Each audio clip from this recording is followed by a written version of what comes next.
இயேசு கிறிஸ்துவின் நாமத்தினால் என் அன்பின் வாழ்த்துக்களை தெரிவித்துக் கொள்கிறேன்.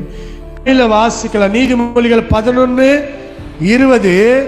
இங்காடுள்ள இறுதியுள்ளவர்களும் மாறுபாடான இறுதியுள்ளவர்களை கர்த்தருக்கு அருவருப்பானவர்கள். இருக்குமா? மாறுபாடான இறுதியோ கர்த்தருக்கு அருவருப்பாய் இருக்குமா? உத்தம மார்க்கத்தோடு அவருக்கு பிரியமானவர்கள்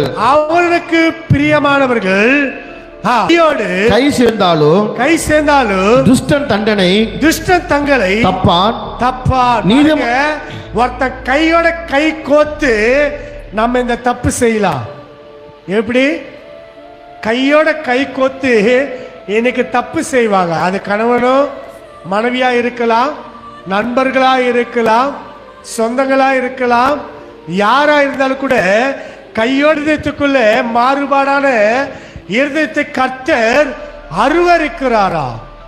அப்போ உண்மையுள்ள மனுஷனை கர்த்தர் தேடுகிறாரா? எங்க உண்மையுள்ள மனுஷன் இருக்கிறாருன்னு அவர் தேடுறாரா? துஷ்டனுக்கு யாருக்கு? கையோட கை கோத்து சில பேர் சொல்லிக் கொடுப்பாங்க, சில பேர் செய்வாங்க.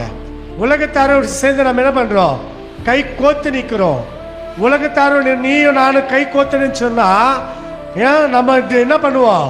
பாரு, உத்தம மார்க்கத்தோடு இருக்கிறவங்க மட்டும்தான் கர்த்தருக்கு பிரியமா இருக்க முடியும்.